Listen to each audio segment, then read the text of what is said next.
Bouddhiste, c'est juste une étiquette, encore une fois, mais ce n'est pas un état. Donc quand on pratique l'éveil, on pratique sur les états. C'est pour ça qu'on médite sur nos états. Et qu'est-ce qu'on fait de ces états-là? Sauf qu'il y a des états qu'on construit avec nos propres schémas, nos désirs, nos attachements, notre ignorance. Donc ces états qu'on construit cachent les états naturels. Quand on dit nature, on dit c'est au plus profond. Quand nous utilisons l'attention, si on reste fixé sur le doigt, c'est que là, il y a la concentration. C'est pour ça que la concentration devient une fixation.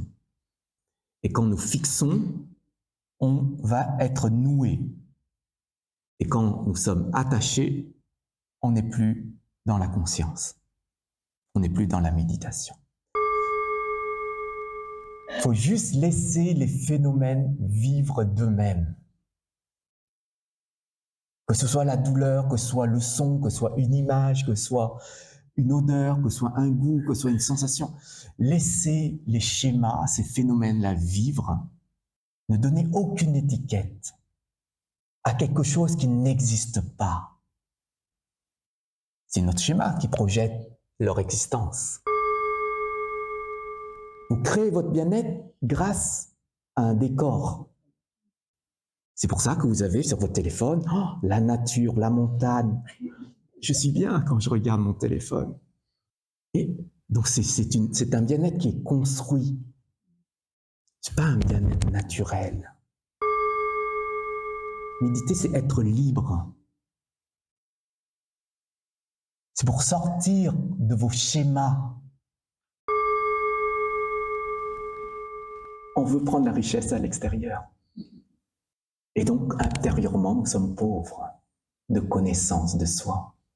Vous avez les moyens pour vous connaître, mais vous n'utilisez pas ces moyens-là. Demandez-vous pourquoi. On peut écouter toute notre vie les enseignements sans rien faire. Mais on va jamais s'éveiller comme ça. Pour pouvoir s'éveiller, il faut traverser la frontière, la limite. Les préceptes, c'est juste les limites, un cadre pour nous ouvrir à la voie, et sur cette voie, il y a des êtres. Nous sommes sauveurs de personne. Il n'y a personne à sauver. Et sauver de quoi? On est juste là pour donner les moyens aux êtres et eux-mêmes se libèrent.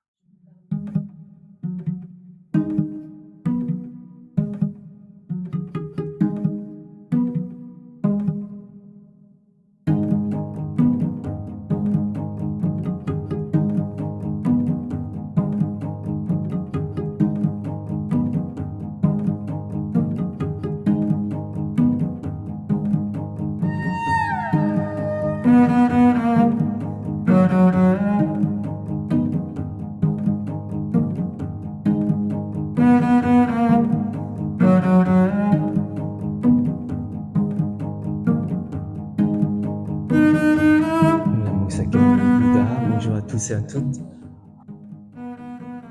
Alors, est-ce que pendant cette période de vacances, vous avez beaucoup médité? Comme vous avez beaucoup de temps, c'est les vacances. À la plage, à la montagne. Quand j'adore méditer, ça ne pose aucun problème. Et ça veut dire qu'on n'a pas besoin de notre attention pour dire, là, c'est le moment de méditer. Là, c'est l'attention qui va nous dire, on va méditer. Mais quand on aime méditer, c'est plus pareil. Quand on aime méditer, on le fait naturellement. Donc, il faut bien dissocier ces deux moments, ces deux états, qu'on aime méditer, ou qu'on n'aime pas méditer, mais on médite. Ah. Qui est-ce qui aime travailler? Qui aime travailler, ça veut dire, vous rentrez dans votre travail, votre patron, vos collègues, votre travail, en quelque sorte. Il y a aussi la relation que vous avez avec les autres, mais le travail. Est-ce que vous aimez, qui est-ce qui aime travailler? Eh bien, travaillez 24 heures sur 24. Et ce n'est plus un travail pour vous. logiquement. Quand nous aimons, ce n'est plus un travail. Et donc, il faut voir notre posture à ce moment-là par rapport au travail. Quand on n'aime pas notre travail, c'est là où il y a des problèmes qui arrivent. Pression, burn-out, stress. Mais quand vous aimez travailler, donc on devrait se dire, tous les jours qu'on se réveille le matin pour aller travailler, j'aime mon travail, j'aime mon patron, j'aime mes collègues. Mais aimer, c'est pas dire parce qu'il est gentil. Aimer, c'est parce que vous avez un cœur. C'est pas parce que vous avez une image de cette personne. Et donc, quand vous vous levez le matin et que vous ouvrez votre cœur, vous pouvez aller travailler. Et quelles que soient les conditions, quelles que soient les situations, quelles que soient les relations que vous aurez, eh bien, ce n'est plus un travail pour vous. C'est une joie d'agir dans le sens que vous donnez à ce moment-là. Et c'est juste une posture là qu'on aura lorsqu'on veut vraiment apprécier chaque instant de notre vie. Et en fin de compte, il n'y a plus de barrière entre notre vie personnelle et notre vie professionnelle. Parce que nous, on fait ces barrières-là. Je ne veux plus entendre parler de mon travail quand je sors du travail. Est-ce que c'est pas comme ça que vous fonctionnez? Ou est-ce que vous rentrez chez vous, vous dites, je suis très corporate. Chez moi, je travaille encore. Il faut que le patron le sache pour qu'il puisse me complimenter ou m'augmenter. Des fois, on le fait. Vous voyez? Mais ce n'est pas le cœur qui travaille à ce moment-là. Ce n'est pas le cœur qui s'ouvre à ce que vous faites.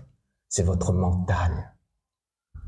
Quand le cœur s'ouvre, il n'y a pas besoin de rendu. Quand vous travaillez plus, vous n'avez pas besoin qu'on vous retourne. Parce que c'est votre cœur qui le fait pour aider votre société ou la société de votre patron. Mais vous n'avez pas besoin de dire, bah, si je travaille plus, il faut quand même que je sois reconnu.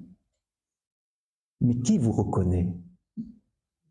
Vous-même, ça suffit. Donc il y a ça à identifier, et je pense que dans la méditation, c'est pareil. Quand vous méditez, il n'y a pas de condition. Donc c'est juste le cœur qui médite. Vous aimez pas, c'est pas important. Parce que vous savez que cette nature est bénéfique pour vous et pour les autres. Donc vous le faites. C'est pas pour vous que vous le faites uniquement. Parce que des fois, on médite pour nous. Mais méditer pour les autres, c'est autre chose. Oui, donc chaque action que vous réalisez, vous pouvez donner un sens. Et je pense qu'on en fait tout le temps des actions. Donc, trouver l'équilibre, c'est trouver cette posture de voir, de comprendre, d'échanger, mais de manière juste. Et c'est là où on apprécie. C'est là où toutes les choses qui viennent sont appréciables. Et quand on apprécie, ça forme une joie chez nous. Donc on sera toujours en joie face aux situations. Compliquées ou non, bénéfiques ou non. C'est cette joie qu'on doit cultiver en nous. Et donc, la vie, c'est la joie. Donc, si vous avez des personnes qui veulent vous faire du mal, quelle joie! C'est le quelle joie ici, c'est pas la joie de recevoir ce qui est envoyé chez nous. C'est la joie de se dire, je peux maintenant travailler ici. C'est grâce à ces personnes que je peux travailler ici. Et c'est cette joie intérieure. Donc, si on arrive à transformer nos perceptions, on peut arriver simplement à trouver cette ouverture équilibrée.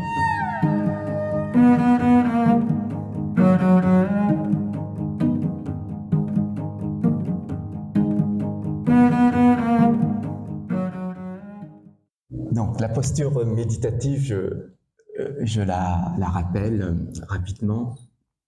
Donc, c'est la posture en fait du Bouddha qui se trouve derrière moi, avoir une colonne vertébrale droite, les épaules ouvertes, pas trop, juste suffisamment pour garder un équilibre, une respiration naturelle.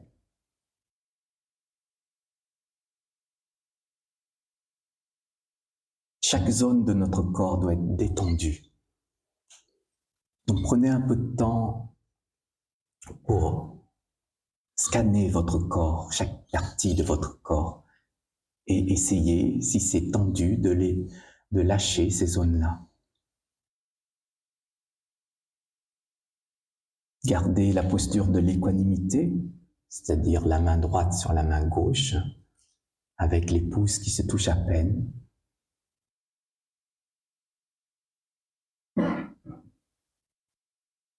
Essayez de garder les yeux mi-clos,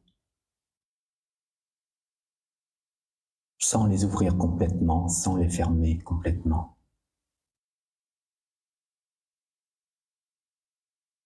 On va juste méditer sur le son de la cloche. Juste poser votre conscience dessus sans réfléchir, juger, réagir. Juste ouvrez votre conscience auditive et posez sur le son de la cloche, de son apparition à sa disparition. Sans fixer, sans vous accrocher, juste comme une plume posée sur une surface.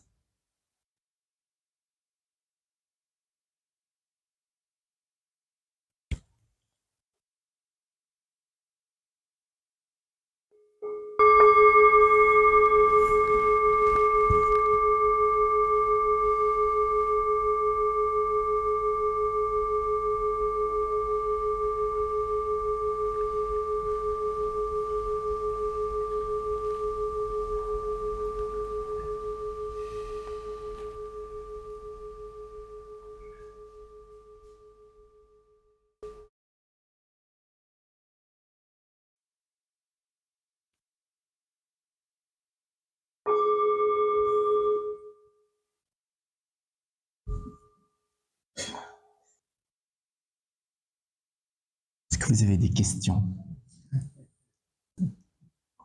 Ah, l'attention, logiquement, on l'a ici avec nous. Il y a juste le moment où on va l'utiliser et le moment où on ne va pas utiliser. Parce que ce qui utilise, si on n'utilise pas l'attention, qu'est-ce qu'on utilise? En fait, on va utiliser nos habitudes. En fait, les habitudes nous écartent de l'attention. C'est pour ça qu'on le fait sans faire attention. Ça, ce sont les habitudes. Donc, quand on nous pointe du doigt, comme j'ai dit les dernières fois, j'ai dit l'attention, en fait, c'est le doigt qui pointe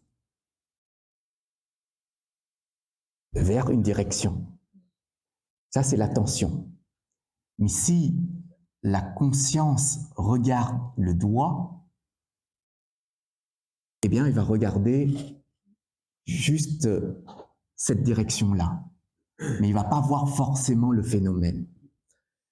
Donc, j'avais expliqué que l'attention peut être derrière la conscience ou devant la conscience. Donc, là, on se trouve que l'attention se trouve devant, puisque c'est le doigt qui pointe, par exemple, la lune, et la conscience s'ouvre vers cette direction et voit la lune. Donc l'attention, c'est plus le doigt. Donc, quand nous utilisons l'attention, si on reste fixé sur le doigt, c'est que là, il y a la concentration. Quand nous fixions le doigt, eh bien, on va développer la concentration. C'est pour ça que la concentration devient une fixation. Quelqu'un qui se concentre va fixer. Et quand nous fixons, on va être noué. Et quand nous sommes attachés, on n'est plus dans la conscience. On n'est plus dans la méditation. Donc, utiliser l'attention, il faut l'utiliser de manière juste. C'est-à-dire qu'on n'utilise que le doigt pour pouvoir regarder ce qui est derrière ce doigt. D'accord ? Donc, si vous pointez votre attention sur le son, puisqu'on en a parlé, du bruit, vous ne devez pas regarder le doigt. Parce que si vous regardez le doigt, vous allez vous concentrer que sur le bruit. Il faut juste regarder le bruit comme un phénomène.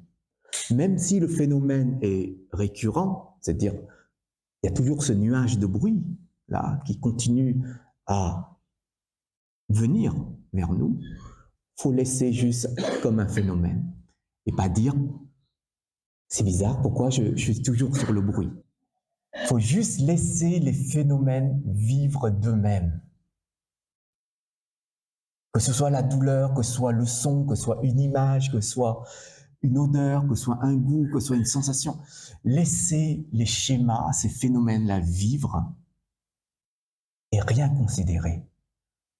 Ne donnez aucune étiquette à quelque chose qui n'existe pas. Parce que nous le faisons vivre, nous le faisons exister, que ces choses-là existent chez nous. C'est notre schéma qui projette leur existence. Quelqu'un qui dort ne projette pas l'existence d'un bruit. Pourtant, le bruit, il est là. Si vous n'avez plus de conscience de sens, ça veut dire que les phénomènes sont toujours là, sauf que vous êtes dans l'ignorance de ces phénomènes. Tandis que là, vous n'êtes pas dans l'ignorance quand vous méditez. Vous êtes dans la conscience de ces phénomènes. Donc, vous savez, il y a cet acte de prise de conscience, donc il y a le savoir qui est là. Donc, vous savez qu'il y a un phénomène. On peut méditer sur le sommeil pour voir progressivement, vous prenez conscience progressivement de votre corps, qu'est-ce qui tire, les yeux qui deviennent lourds, les paupières tombent. Vous pouvez prendre conscience de tout ça. Et ça, c'est une vraie méditation. C'est-à-dire que vous êtes en train d'apprendre à voir le processus du sommeil. Et c'est très formateur en même temps. Hein. Ça montre aussi qu'on doit savoir à quel moment on va plonger. Et là, vous pouvez vous préparer. Et après, vous pouvez comprendre qu'est-ce qui a déclenché ça. Qu'est-ce qui déclenche le sommeil? Pourquoi les autres méditent et ne dorment pas? Pourquoi moi, je médite et je dors? Ça veut dire qu'il y a quelque chose qui déclenche. Et il faut chercher peut-être la posture, peut-être j'étais toujours comme ça à l'extérieur et puis c'est tellement agréable d'être comme ça. C'est-à-dire que les énergies nous plombent. Vous avez des schémas ici qui construisent des schémas énergétiques qui nous tirent vers le bas. Pour ça, des fois, quand on a cette impression de s'endormir, on doit réveiller les énergies. Réveiller les énergies, c'est déjà par la posture assise. Vous le dos, la colonne vertébrale, c'est relevé. Après, vous avez la respiration, relevé. Si vous respirez toujours pour poser et que vous avez un schéma énergétique qui va vraiment vous poser, il y a un problème qui se pose. Donc, vous allez relever votre respiration, relever votre conscience, parce que si la conscience, elle va au plus bas, forcément, tout va dans le bon sens pour s'endormir. D'accord? Donc, vous allez relever la conscience, va au-dessus de la tête, à ce niveau, et vous verrez, les choses vont se réveiller. Si vraiment vous n'arrivez pas, même en bougeant, vous allez vous lever, faites un tour, vous revenez. Sinon, des fois, vous avez votre bouteille à côté, vous avez envie de vous endormir, vous prenez la bouteille, vous buvez, et pouf, ça rafraîchit. Donc, il y a des moyens qu'on peut utiliser lorsque on est dans cette posture après le petit déjeuner, après le déjeuner. Il y a la digestion. Là, on est en train de méditer, donc ça se travaille intérieurement. Alors, si on n'a pas assez d'énergie pour faire travailler la digestion, forcément, on va se fatiguer. Quand on médite et qu'on est fatigué, souvent, on va s'endormir. C'est pour ça que quand on médite pas pour l'instant allongé. Donc, méditez devant un livre, vous verrez, à 23 heures, vous allez plus méditer à un moment donné. Donc il y a des postures, c'est pour ça que quand on travaille sur la méditation, on doit avoir une posture formelle, cette posture que le Bouddha a enseignée.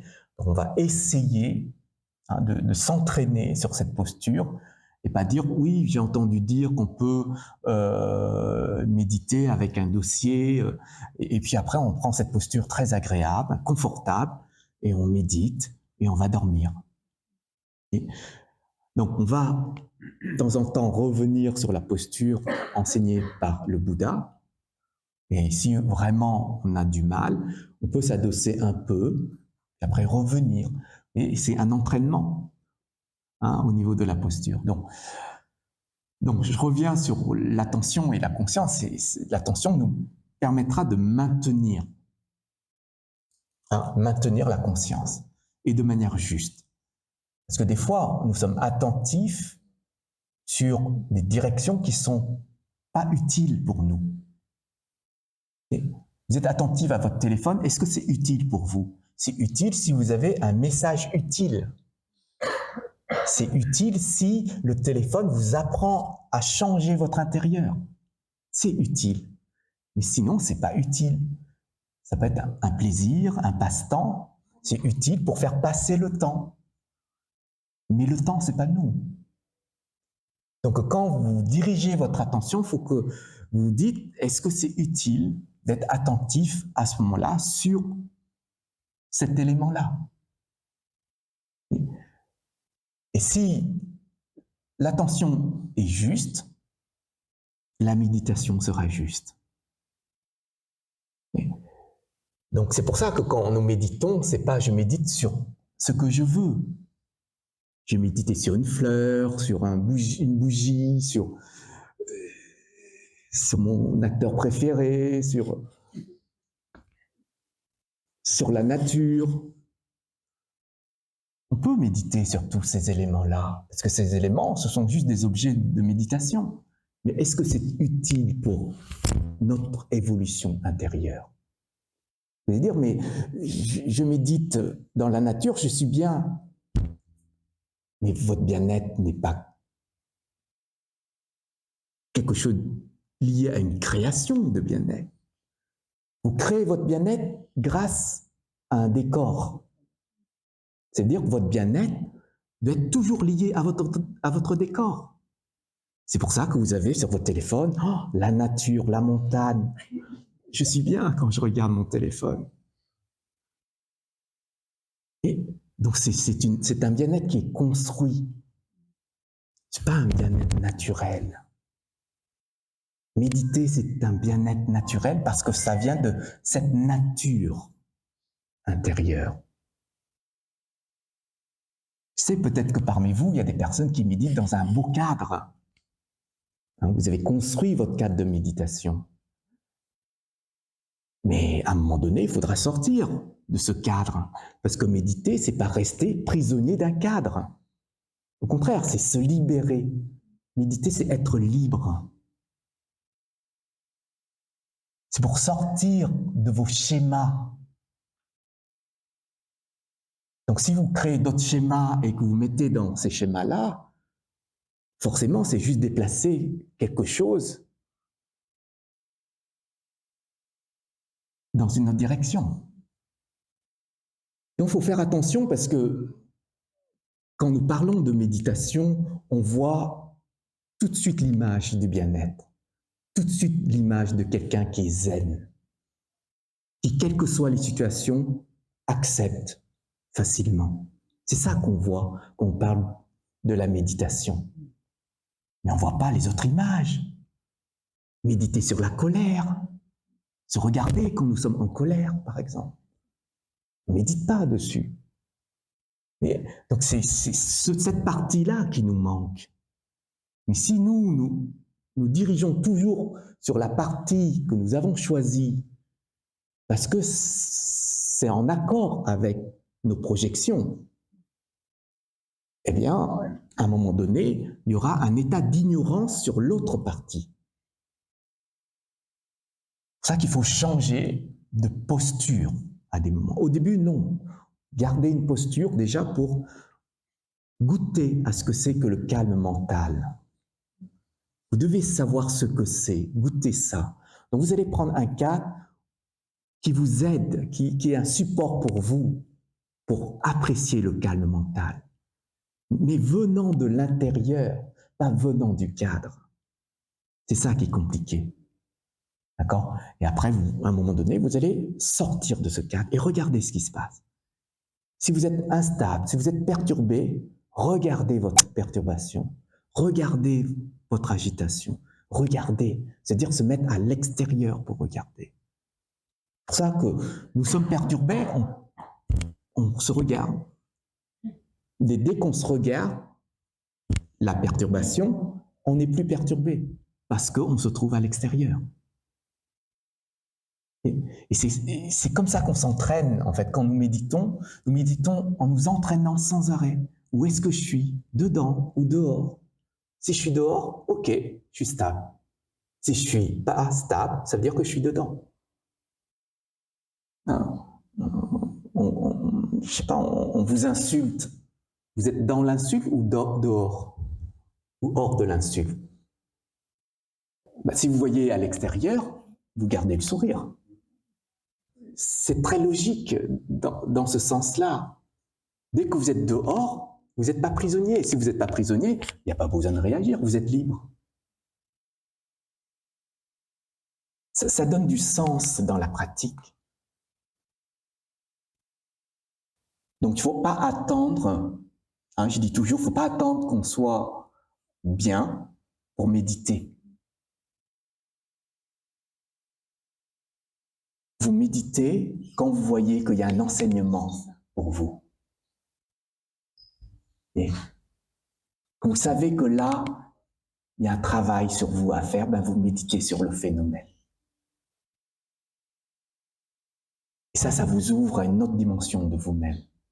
Et surtout à la pratique.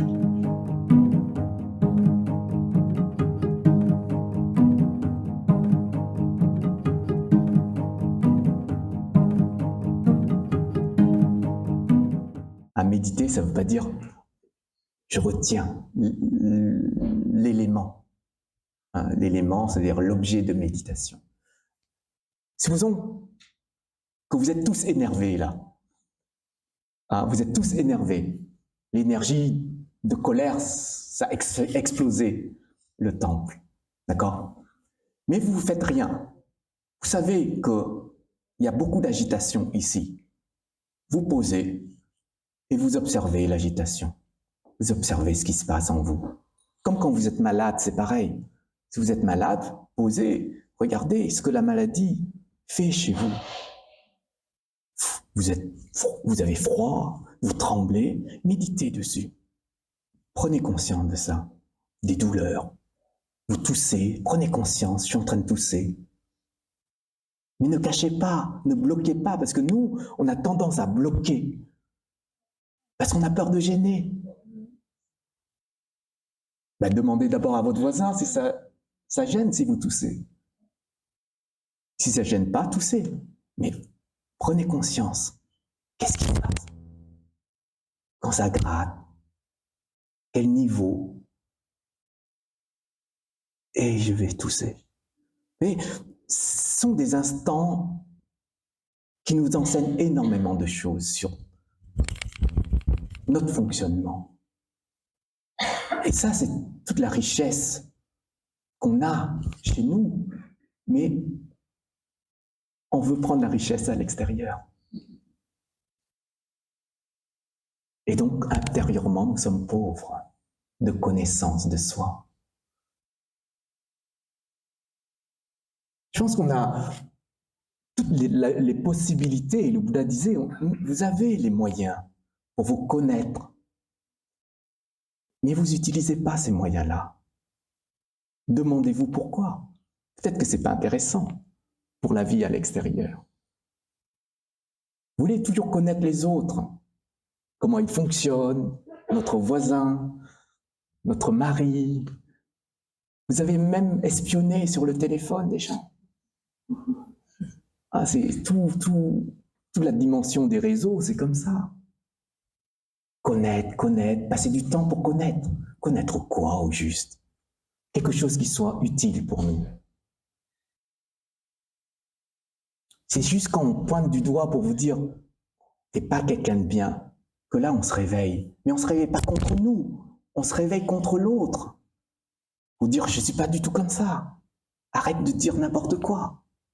Vous voyez, il y a des gens qui peuvent nous aider à se reconnecter ici, mais on voit bien qu'on n'en veut pas, parce que nous avons un ego solide ici, et qu'on est quelqu'un de parfait. C'est pour ça qu'on ne veut pas voir l'imperfection, le côté imparfait de soi. Le bouddhiste, lui, il dit non. Regardez sous tous les angles dans votre vie. Apprenez-vous à vous connaître. Quand nous méditons, on a une posture qui nous permet de voir tous les côtés. Mais ne regardez pas qu'un seul côté. Et regardez pas le côté où vous êtes bien, beau, magnifique. Parce que ce côté-là, vous n'avez pas besoin de savoir, vous l'êtes. L'autre côté, c'est vous l'avez construit. Donc c'est ce côté-là qu'il faut déconstruire. Par nature, nous sommes des êtres extraordinaires, des êtres animés de qualité, d'amour. Par nature, nous sommes comme ça. Simplement, la vie, le système, nos constructions intérieures nous font que on a de l'autre côté qui se manifeste. Et ce côté-là, on le déploie, on l'amplifie, on le développe et on le met au premier plan. C'est pour ça qu'il faut déjà réfléchir à tout ça. Réfléchir, voilà, moi j'ai ma vie, je mène cette vie de cette façon. Est-ce que je suis heureux? Est-ce que j'ai vraiment trouvé un bonheur intérieur pur? Ou est-ce que c'est un bonheur qui est construit sans arrêt? Sans arrêt, je cours derrière le monde pour construire ce bonheur. Mais il faut se poser des questions par rapport à ça. Et pourquoi j'en souffre à des moments? Parce que la vie ne devrait pas être souffrance. Si la vie était souffrance, même si le Bouddha disait, mais ces souffrances-là, ce sont les conséquences des actes que nous avons réalisés. Le karma qu'on a déployé implique derrière ces résultats de souffrance. Donc pour l'instant, on n'y peut rien. Donc il y a quand même quelque chose chez nous où on doit revenir et voir les parties qu'il faut changer. Et jamais chez les autres. Vous voyez, est-ce qu'il y a des personnes toxiques dans votre entourage? Oui. Oui? Ok. Le Bouddha avait expliqué quelque chose par rapport à ça. On ne peut pas vivre tout seul. On voit bien qu'on est en lien entre nous et les autres. Les personnes toxiques, alors le terme toxique, qu'est-ce que ça veut dire? On ne peut pas définir une personne toxique comme une personne mauvaise. Puisque elle, avec une autre personne mauvaise, elle n'est pas toxique. D'accord? Donc, il faut être clair par rapport à ça. Définir les choses, il faut le définir de manière juste, oui. Toxique, c'est elle ou c'est nous? Et imaginons que vous avez un poison en vous. Vous ne voyez pas. Vous pouvez mourir. Oui. Donc le terme toxique, en fait, se connecte à beaucoup de choses. Une personne qui vous fait du mal, qui vous intoxique. Si on parle du karma, c'est parce que vous l'avez fait à elle dans une des vies. Donc c'est logique, pas besoin de dire toxique. À des moments où c'est compliqué d'accepter que cette personne agisse de cette manière sur nous, sur notre famille, sur notre équilibre. Donc des moments où c'est compliqué. Le Bouddha, il disait, il avait expliqué dans un de ses enseignements qu'un jour, il s'est promené sur un chemin à travers un village, puis une personne est venue insulter verbalement, brutalement, verbalement, d'accord? Il restait comme ça, il gardait le sourire, un sourire gentil, d'accord? Gardez. Donc il restait comme ça, la personne continuait, de plus en plus fort. Jusqu'au moment où elle a dit, ça marche pas. Donc elle s'est tue, elle a arrêté d'insulter, etc. Et le Bouddha, c'est là où il a vu que la personne intérieurement s'est calmée. Il a juste posé une question à cette personne. Il a dit, est-ce que chez vous, vous invitez des gens? Et donc, cette personne lui a répondu, oui, chez moi, j'invite des personnes à venir, à manger et à boire chez moi, comme vous. Et le Bouddha, il continuait, il disait, et si ces personnes, vos invités, ne veulent pas manger ni boire, ce que vous leur faites, ils ne veulent pas. Que faites-vous? Eh bien, la personne qui avait insulté le Bouddha a répondu, eh bien, c'est moi qui mangerai cette nourriture et qui boirai cette eau. Et le Bouddha, il disait, ben, c'est pareil. Si vous donnez quelque chose à quelqu'un et que cette chose, ben, cette personne n'aime pas cette chose-là, eh bien, elle ne va pas prendre. Donc, ça va revenir vers vous. Donc, une personne qui est toxique va vous donner des choses. Mais si vous voyez que ces choses-là, ce n'est pas adapté à vous, ne prenez pas. Donc, dans la vie, même si c'est karmique, hein, si vous voyez qu'il y a des personnes qui viennent, voilà, qui veulent vous faire du mal, qui veulent vous dévier d'un chemin, si vous voyez que ce n'est pas bénéfique pour vous, utile pour vous, n'acceptez pas. Quand vous ouvrez pour accepter, c'est que vous allez réagir. Parce que dans la logique de notre système, ça va être très très compliqué. D'accord? Il faut réfléchir dans la logique d'une sagesse. Hein, c'est beaucoup plus profond que ça. Mais réfléchir, ça ne veut pas dire je me pose et je pose une réflexion. Réfléchir, ça veut dire comment je dois réagir. Maintenant que j'ai compris tout ce processus du karma, maintenant que j'ai compris quelle posture je dois adopter. Donc si je comprends ça, je dois m'entraîner. Parce que s'entraîner, ça nous permet de pouvoir changer de direction, mais pas de fuir la direction. D'accord? Il y a des situations où on peut plus facilement, voilà, ne pas recevoir, laisser les choses arriver et ne pas recevoir. Comme le Bouddha, d'accord? Le Bouddha a vu le karma de cet être-là. Il sait pourquoi aujourd'hui il est arrivé pour agir dans ce sens-là. Donc, il s'est juste dit, ok. Il s'est dit aussi, j'ai payé ma dette. Mais si on ne se dit pas, j'ai une dette avec cette personne, c'est compliqué de dire pourquoi je dois payer une dette si je n'ai pas emprunté de l'argent. Mais on ne peut pas payer une dette si on n'a pas emprunté de l'argent. C'est parce que nous, on n'accepte pas la situation. C'est juste ce moment. Mais c'est la sagesse qu'on doit acquérir qui va nous aider à débloquer ce qui est bloquant aujourd'hui chez nous. Ça,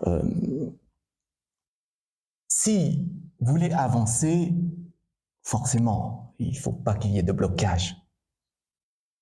Alors, vous avez un chemin, il y a un blocage ici, vous allez rester devant le blocage, c'est-à-dire devant la personne, vous ne faites rien.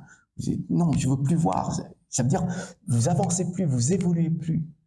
Mais souvent, on voudrait que la personne change. Si elle peut. Non.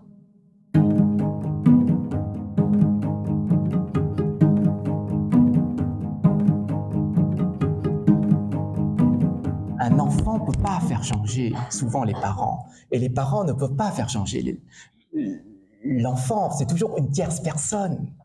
Et donc, nous, on doit déjà changer. Parce que changer notre posture, c'est arriver à développer la sagesse. Et c'est grâce à cette sagesse qu'on peut décider quelle direction on va pouvoir aider la personne. Indirectement, parfois juste par notre attitude. On peut montrer des choses. Mais quelqu'un qui vous provoque, vous êtes sans arrêt énervé. Et maintenant, vous n'êtes plus. La personne, elle va se poser des questions. Ça va modifier. Il y a des choses qui peuvent petit à petit, en fait, faire changer. Et ça peut être très long. Hein. Le karma, c'est pas du jour au lendemain qu'on change. Ça doit être long parce que les racines sont profondes. Donc, on doit aussi accepter que ça va être long, qu'il faut être patient, qu'il faut pas lâcher, dans le sens où la personne ne pourra jamais changer. Donc, on va le laisser de côté. Non. La compassion, la bienveillance seront toujours là pour nous aider à prendre les choses à un moment donné pour aider les personnes. Si on regarde cette personne comme notre père, ça va être très compliqué. Si on regarde cette personne comme une personne, c'est beaucoup plus simple.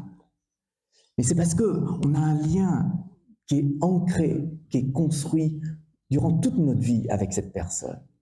Donc notre regard, c'est l'étiquette qu'on va donner à la personne. Mais vous voyez, plus les personnes sont proches, plus les liens peuvent être forts ou plus les liens peuvent exploser à un moment donné. La souffrance est plus intense lorsque les personnes sont proches ou le bonheur est plus intense. Donc, sachez ça pour dire, c'est parce que ma manière de voir les choses crée ce schéma. Donc, si on veut aider, il faut qu'on change notre manière de voir. Si on veut aider notre enfant, il ne faut pas voir cette personne comme notre enfant. Il faut voir comme une personne qu'on voudrait aider. Et là, les qualités peuvent être pures, parce que les qualités ne passent pas par le mental. Et donc, parce que vous voyez une personne neutre, donc ça ne passe pas ici. Mais quand vous voyez une personne qui est un de vos proches, ben forcément ça passe ici, parce que vous avez tout construit ici. Tous les schémas avec la personne sont ici, avec vous. Donc c'est plus facile de projeter à ce moment-là.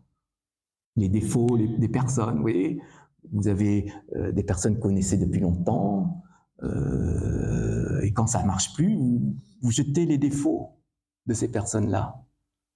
Vous dites, je sais, t'es pas bien, t'es ceci, cela. Et on voit comment on fonctionne.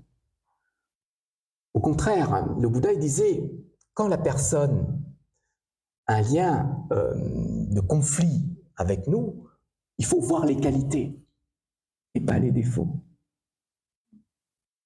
Et donc c'est vous projetez les qualités, donc il n'y a plus de conflit.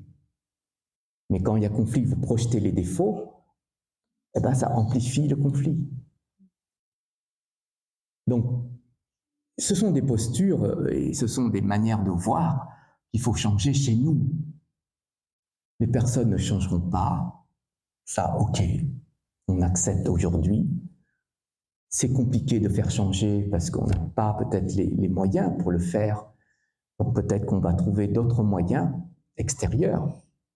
C'est ça que le Bouddha il disait, si vous ne pouvez pas agir par vous-même, prenez un support extérieur. Prenez un support extérieur, c'est considérer et accepter qu'on n'a pas la capacité d'aider. Et ça, des fois, c'est difficile. De dire, ben, aujourd'hui, je n'ai pas la capacité d'aider cette personne, il faudrait que je demande de l'aide. Mais des fois, on pense avoir toutes les solutions, tous les moyens, il y a cet ego-là qui se cristallise, en fait, qui est là, qui retient ça. Et on ne va pas demander à quelqu'un en pensant qu'on aura, à un moment donné, trouvé une solution par nous-mêmes. Donc, quand la personne ne voit pas, ok, on doit voir qu'elle ne voit pas. On doit voir, parce que des fois, on ne voit pas et on n'a pas toutes les conditions qu'il faut pour s'adapter, pour avoir les outils adaptés pour l'aider. Donc, c'est pour ça qu'il faut bien cerner la personne. Et après, si on n'a pas les moyens, ben, on va demander de l'aide, un support extérieur pour pouvoir aider cette personne. Donc, ce qui est toxique, en fin de compte, c'est ce qui nous traverse ici. C'est le terme de toxique, en fait, est utilisé à l'intérieur de nous et pas là-bas.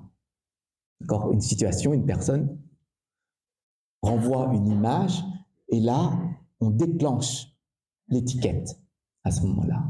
D'accord ? Donc, c'est ici qu'il faut changer chez nous. C'est pour ça que le Bouddha, quand c'est toxique et que ça nous déclenche émotionnellement, ben ça dépend. Il y a des personnes où il y a des réactions qui sont différentes. On peut réagir violemment par la colère, par la jalousie, par la tristesse, par le stress, etc.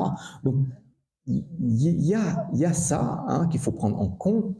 C'est pour ça que le Bouddha, il disait, quand vous avez reçu quelque chose qui déclenche chez vous cette étiquette-là, posez-vous la question, quel est l'élément qui déclenche? Alors, quand je parle de l'élément qui déclenche, c'est l'élément intérieur qui déclenche, pas extérieur, parce que sinon on va rejeter la faute sur l'autre et puis on dira c'est à cause de l'autre.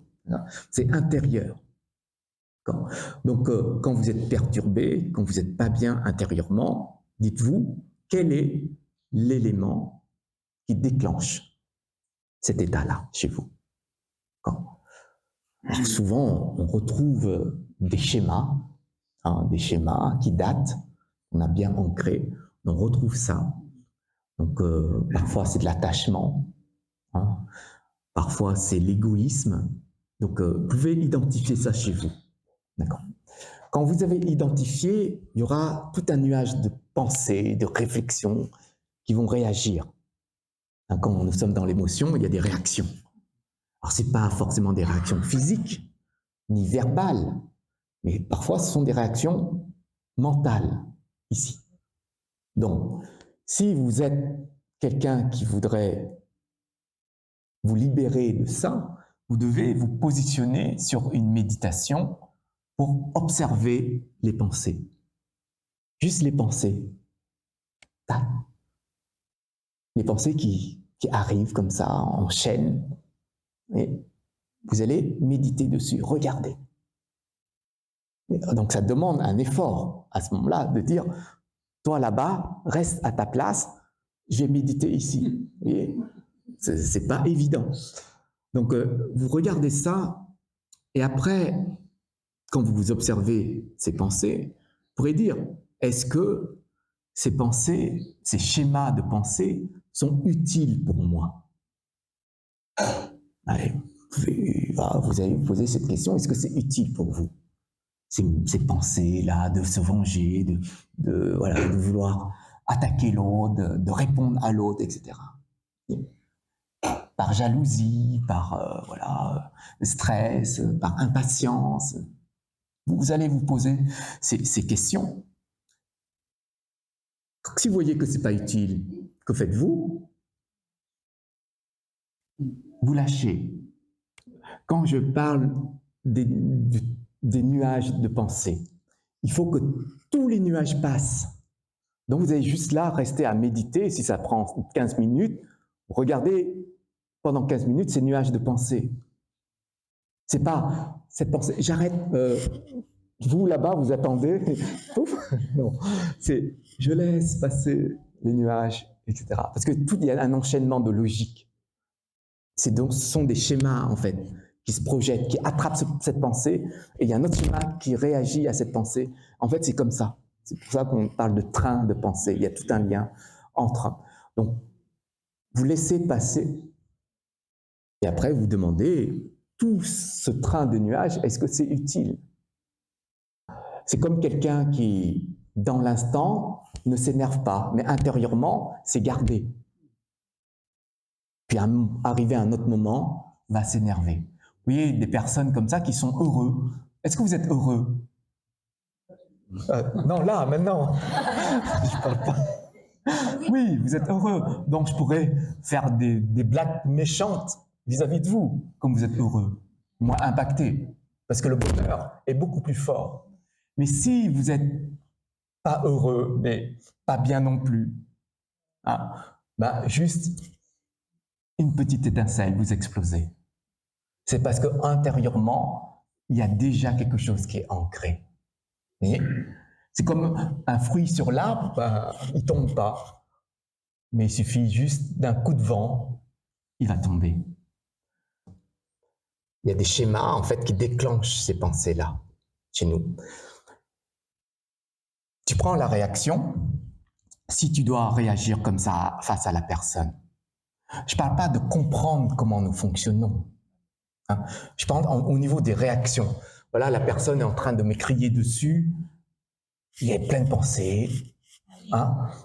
Et peut-être qu'il y a une réaction qui est adaptée à ce moment-là, mais qui est adaptée non pas en lien avec une émotion. Parce que les réactions, c'est souvent lié à des émotions. Hein. Quand nous sommes dans l'émotion, on réagit. Mais l'émotion, c'est elle qui nous pilote. Donc, on devient esclave.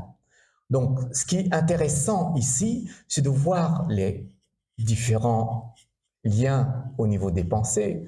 Et peut-être qu'il y a une réaction qui va s'adapter, mais qui n'est pas liée à une émotion. Et donc, on peut utiliser à ce moment-là cette pensée, cette réaction liée à cette pensée avec la personne. Et il n'y a pas d'émotion, s'il n'y a pas d'agitation. Et quand on a cet entraînement-là, eh bien, on voit tout de suite, et ce n'est pas lié à l'émotion. C'est pour ça qu'on dit, dans les pratiques bouddhistes, à des moments, il faut trancher. Et quand quelqu'un tranche, ne tranche pas avec l'émotion. C'est quand on agit et qu'il n'y a pas d'émotion, c'est qu'on sait pourquoi on agit et qu'est-ce que ça va déclencher chez la personne. C'est comme s'il y a un blocage, un point, un caillou là, et notre manière de réagir va aider la personne à débloquer ce caillou. Quand nous choisissons de réagir, il faut déjà avoir la posture de conscience sur une émotion ou pas. D'accord? Le Bouddha, lorsqu'il a enseigné ça à ce monsieur-là, qu'il a insulté, le monsieur, il a tout de suite compris. En fait, il y a un truc qui s'est débloqué chez lui et instantanément, il a demandé au Bouddha de l'accepter comme disciple. C'est quand même un processus qui va un peu plus loin. Donc nous, si on reste qu'à notre processus personnel, forcément, on vous apprend le lâcher-prise, vous allez apprendre le lâcher-prise dans toutes choses. Voilà, il me dit ça, je lâche, il me dit ça, je lâche. Bah, si vous lâchez tout, vous allez vous retrouver tout seul. Quand vous allez vous retrouver tout seul, bah, il n'y a plus personne qui va vous piquer pour travailler sur vous. Vous voyez, pour ça, il faut, à un moment donné, dépasser ça. Celui qui pratique que les préceptes va dire « je ne vais pas tuer, je ne vais pas voler, je ne vais pas dire de choses malveillantes, mauvaises, je ne vais pas voler la femme de mon voisin. » Ouais, c'est ça, les préceptes. C'est juste mettre une barrière et pas traverser cette barrière. Bien sûr, vous pouvez, hein, comme un support de livre, vous voyez, un support de livre, on met juste des livres dessus. Le livre, il ne fait pas de mal à qui que ce soit. Mais pourtant, dedans, il peut dire du mal. Et donc, nous, on peut méditer toute notre vie. On est un support de livre. On peut écouter toute notre vie les enseignements sans rien faire. On est un support de livre. Mais on va jamais s'éveiller comme ça. Pour pouvoir s'éveiller, il faut traverser la frontière, la limite. Les préceptes, c'est pour nous ouvrir à la voie. Les préceptes, c'est juste les limites, un cadre pour nous ouvrir à la voie. Et sur cette voie, il y a des êtres. Il y a des êtres humains, des animaux, des êtres invisibles, visibles. Il y a des êtres qui ont traversé des souffrances. Que nous, aujourd'hui, on a compris cette souffrance. On a réfléchi dessus, on a dépassé ces souffrances-là. Mais si on garde que pour nous cette connaissance qu'on a compris à travers nos propres expériences, eh ben on devient personnel. Donc c'est pour ça que le Bouddha disait, grâce à ces préceptes, on vous ouvre la voie, mais vous restez toujours derrière cette porte qu'on a ouverte pour vous. Et c'est là toute la stratégie ou l'habileté, on va dire, de la voie du Bodhisattva. Il est là, c'est pas simplement pour lui. À un moment donné, il n'est plus pour lui, il est que pour les autres. Donc, si nous, on comprend le bouddhisme que pour nous, c'est-à-dire, on va lâcher prise, on va faire ce travail-là sur nous, eh bien, on n'avancera jamais. Et donc, il faut à un moment donné dire, ben, il y a les êtres qui souffrent, il faut que j'aille aider. Et quand je vais aider, c'est par les qualités d'amour, de compassion, de bienveillance, de générosité. Sinon, on ne peut pas s'éveiller, c'est impossible. La voie de l'éveil, c'est la voie du Bodhisattva.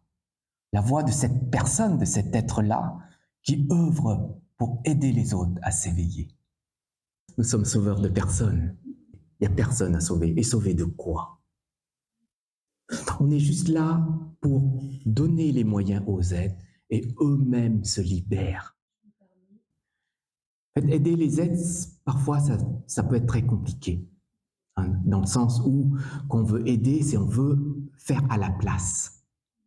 Hein, voilà, la personne est pauvre, ben on veut faire à la place, ça veut dire donner de l'argent. Voilà. Mais au lieu d'apprendre la personne à elle-même gagner de l'argent. C'est pas la même direction. Donc, le Bodhisattva, lui, il utilise les deux postures. Il va donner de l'argent pour l'équilibre extérieur. Ah, je mange, j'ai un toit pour dormir, un lit pour dormir. Il ouvre, donc il n'y a plus d'inquiétude, de préoccupation sur la souffrance liée à l'extérieur. Et après, il va utiliser l'autre direction, qui est dire, maintenant que l'autre s'ouvre, je vais lui apprendre. C'est pour ça qu'on passe par d'autres moyens à ce moment-là. Donc on va savoir quel outil cette personne aura besoin et quel niveau de logique et de compréhension elle a intérieurement pour pouvoir enseigner en s'adaptant à son niveau de compréhension et s'adapter. Et après, on va accompagner Sinon, on ne laisse pas, on n'enseigne pas l'outil, comment fonctionne l'outil, et on dit c'est bon, maintenant tu peux te débrouiller. On va l'accompagner. Accompagner jusqu'à la réalisation de la personne sur le moyen. C'est ça qu'on dit, on doit réaliser, nous, déjà, ces moyens-là, avant de transmettre ces moyens-là. Vous voyez, il y a différentes manières, et selon les manières, selon ce qu'on voit des autres, eh bien, on va donner de manière adaptée les moyens qu'il faut et apprendre à l'autre à utiliser. Il y a des personnes qui n'ont pas besoin d'apprendre à utiliser. Il y a des personnes qui ont déjà, dans les vies passées, utilisé ces moyens. Il suffit juste qu'on monte le moyen, elle sait comment utiliser. On donne, on n'attend rien. Même si ce n'est pas adapté, c'est le cœur qui a donné. Et donc, vous ne dites pas « Ah, je suis coupable parce qu'elle souffre, etc. » Souvent, on a cette réaction. Hein, quand vous donnez, c'est le cœur qui donne. Donc, vous devez savoir, là, si ce n'est pas adapté, ok, ce n'est pas adapté, ça veut dire que je dois encore réaliser ce que je dois enseigner. Et donc, ça nous aide à revenir sur nous. Donc c'est une manière de fonctionner dans notre société qu'on doit s'entraîner, qu'on doit ancrer en conscience pour pouvoir appliquer sans arrêt. À chaque instant, on applique cette posture et petit à petit, les choses vont grandir, quoi. Donc, on va réaliser ce qu'on nous a enseigné. Et on va regarder si ces moyens-là sont adaptés. À nouveau, on va voir, peut-être que les conditions ont changé à ce moment-là. Si les conditions ont changé chez la personne, peut-être que les moyens qu'on a appris n'est plus adaptés aussi. Donc il y a aussi ça. Donc il ne faut pas être focalisé. Parce que des fois, on veut aider, on est focalisé sur l'aide. Et on ne voit pas réellement, eh bien, clairement, en fait, les moyens qu'on a chez nous. Et des fois, ce n'est pas adapté et on provoque plus de souffrance qu'autre chose. Donc, il faut faire attention à ça. C'est pour ça qu'on n'utilise pas, on teste. Hein, on dit ça, on teste. Et on doit avoir aussi cette notion en fait, de psychologie chez les personnes. C'est quand on regarde comment la personne fonctionne extérieurement, ou verbalement ou physiquement, ce n'est pas forcément le schéma adapté, qui est le reflet de ce qui se passe extérieurement. C'est ça qu'il faut aussi analyser sur la souffrance de la personne. Parce qu'une personne qui réagit violemment, peut-être que derrière, il y a une souffrance. Mais on ne voit pas, on voit que son apparence. Et derrière, on va réagir face à cette apparence-là. Donc, un bodhisattva, c'est un être qui voit la souffrance des êtres. Et c'est grâce à cette perception que le bodhisattva va non pas réagir violemment ou de manière pour ne pas apaiser en fait la souffrance de la personne. Donc il est juste là en tant qu'une personne qui écoute déjà. Il écoute la souffrance des êtres. Donc, s'il y a une souffrance de réaction, il y a intérieure, mais il y a une réaction derrière, vous ne savez pas pourquoi la personne vient, vous insulte, vous frappe, etc. C'est difficile, parce qu'il y a toujours l'ego qui est là, qui veut se protéger. Donc, nous, on va se protéger avec notre réaction mentale. Donc, un bodhisattva, lui, il va juste observer, il va juste écouter. Il reste calme. C'est dans la posture calme du bodhisattva qui va percevoir les choses clairement. Donc c'est pour ça qu'on dit que face à une situation, il ne faut pas s'énerver. On ne sait pas le karma des êtres, on ne sait pas comment ils fonctionnent, quels liens ils ont entre eux, on ne sait pas. Et donc on ne peut pas provoquer dans un état d'ignorance.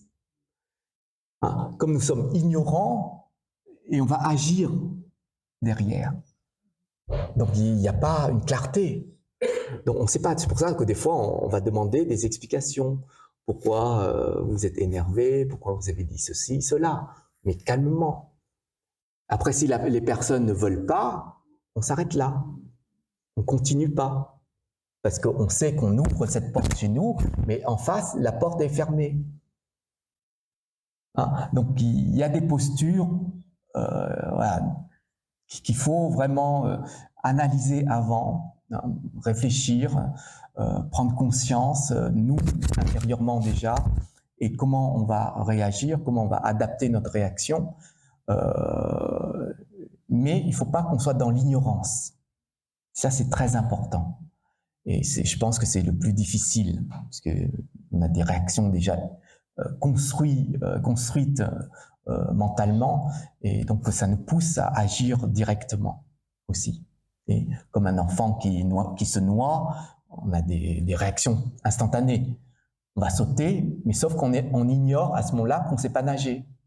Vous voyez, c'est ça, c'est cet instant en fait de conscience qui nous ouvre à dire: est-ce que j'ai ce qu'il faut pour pouvoir réagir?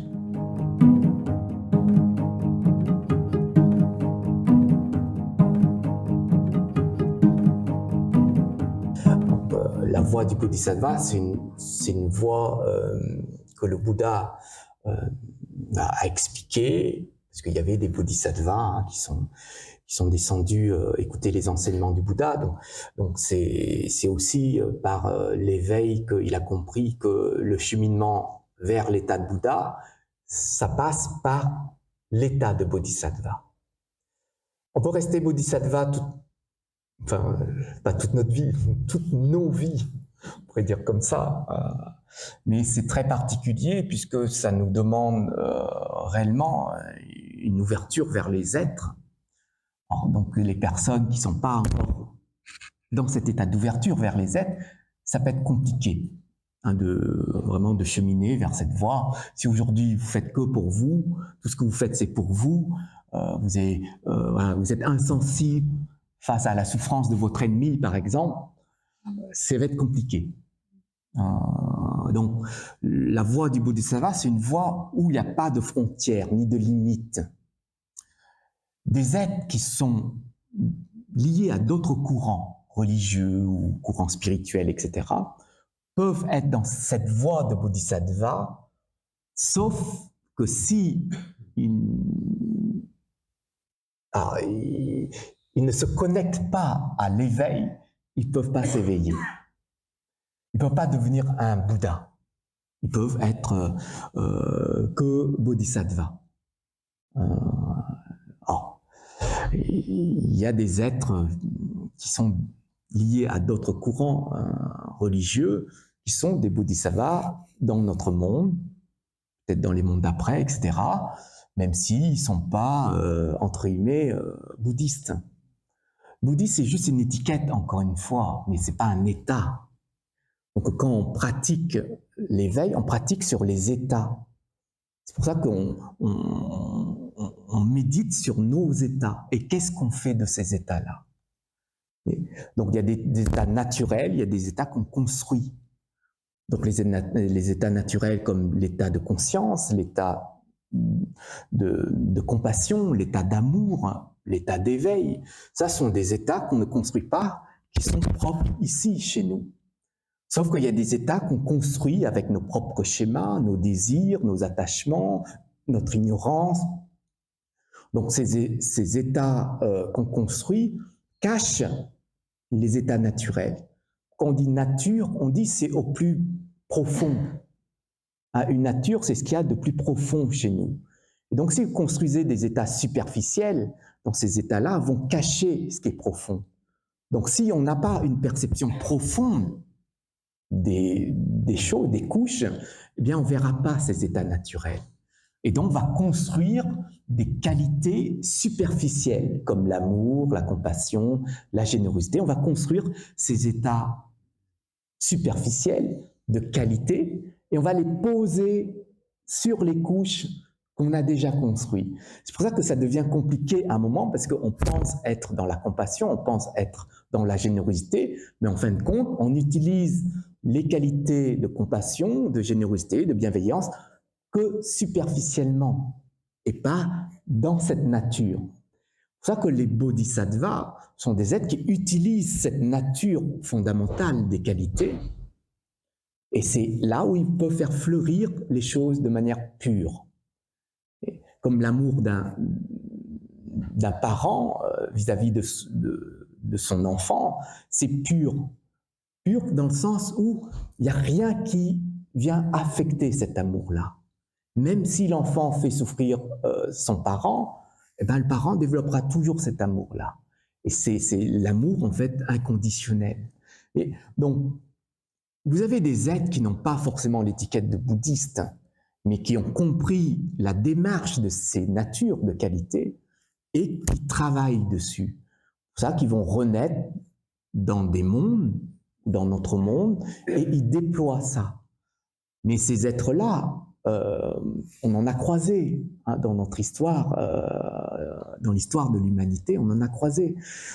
Sauf que, à cause de nous, en fait, c'est à cause de nous, de nos états superficiels, qui provoquent tout simplement l'invisibilité de ces êtres. C'est comme si, quand vous regardez avec ces couches superficielles, ben, vous voyez le monde à travers ces couches-là. Et donc, un être qui est pur, vous ne le voyez pas pur. Parce que vous avez ces couches impures qui se mettent devant vous, que vous projetez pour regarder l'extérieur. C'est pour ça que c'est important de comprendre ce type de mécanisme, parce que il y a des êtres qui sont juste à côté de nous, on ne voit pas que ce sont des bodhisattvas. Parce qu'eux sont trop proches, c'est copains-copines. On ne voit pas, à cause simplement de ces couches superficielles. Il y a des personnes qui voient le Bouddha comme, comme un être ordinaire, rien d'intéressant. Il y a des êtres qui ont enlevé ces voiles, ces couches superficielles. Quand ils regardent le Bouddha, ils disent « c'est un être éveillé ». Il ne faut pas qu'on se laisse emporter par nos propres schémas. Le vrai souci pour nous, c'est on projette nos schémas de désir, on aime telle personne, on va écouter plus cette personne, c'est sans arrêt comme ça. Et donc ça nous dirige vers des directions qui nous écartent des personnes qu'on devrait rencontrer pour nous aider à nous éveiller. Et, donc on voit bien, des fois on maltraite des êtres qui sont remplis de sérénité, d'amour, de compassion, parce que c'est en désaccord avec notre système de fonctionnement. Pour changer notre manière de voir, eh ben, il faut refouler les schémas qui ne sont pas adaptés du tout à ce qu'on devrait voir. C'est ce travail-là qu'on fait dans le bouddhisme, c'est cette transformation intérieure. Et tous les enseignements que vous recevez, c'est des graines. Donc on appelle ça une cultivation de ces graines-là intérieurement. Donc vous allez grainer, planter, mais si vous arrosez pas les graines que vous avez récupérées, comment on pourrait avoir des fruits, des fleurs, le parfum? Oui. Donc c'est pour ça qu'il faut mettre en pratique. Vous avez compris, il faut expérimenter, mettre en pratique, analyser votre pratique. Parce qu'on reçoit beaucoup de choses à travers les enseignements, à travers ce qu'on lit. Mais derrière, qu'est-ce qu'on en fait réellement? Tout ce qu'on a reçu, de vie en vie, on a reçu énormément de sagesse. Aujourd'hui, qu'est-ce qu'on en fait? Bien, si on regarde le monde, c'est de pire en pire. Si on regarde nous-mêmes, on est resté au même point que lorsque le Bouddha a enseigné comment se libérer de la souffrance. On continue toujours à enseigner les mêmes choses, rabâcher, rappeler. Ça veut dire que c'est pas ancré. C'est peut-être ancré, mais c'est pas mis en mouvement. Nous devons mettre en mouvement la compréhension.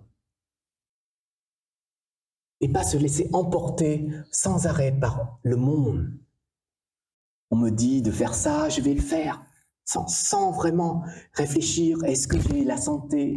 Est-ce que j'ai l'énergie? Est-ce que j'ai le temps? Des fois, on y va sans vraiment réfléchir sur vraiment ce qu'on a ici.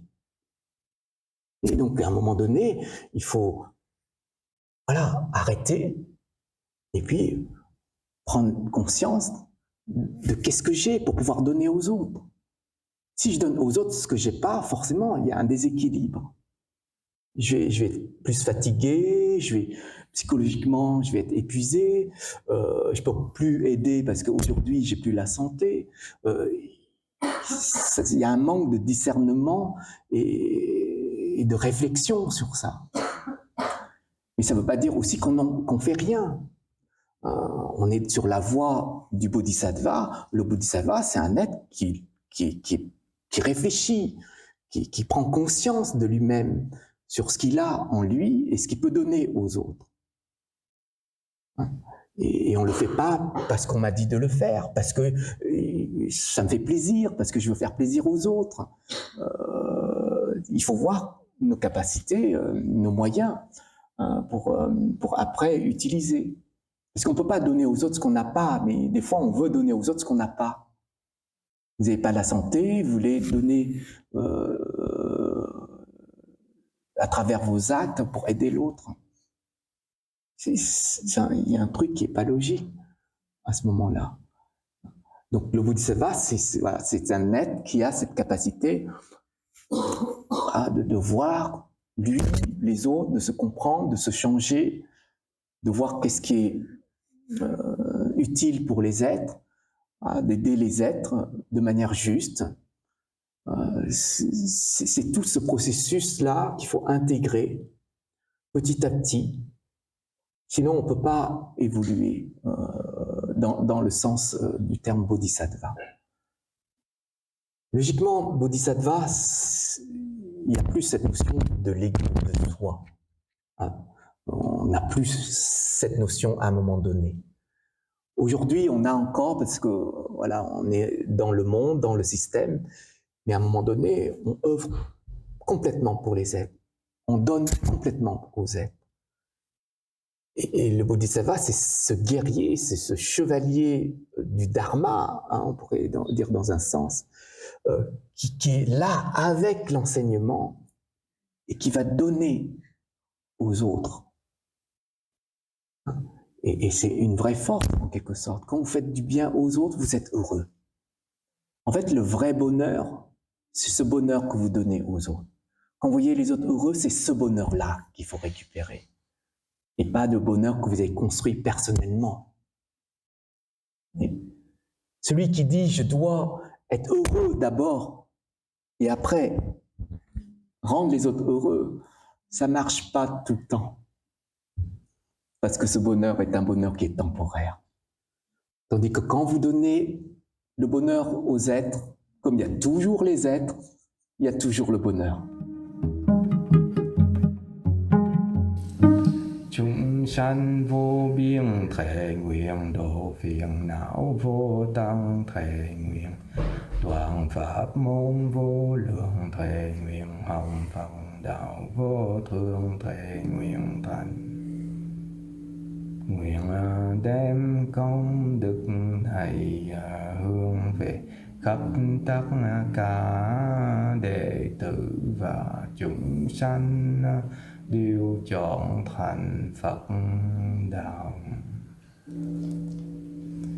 Merci, je vous invite à rester pour un thé, un petit goûter si vous voulez. Au revoir.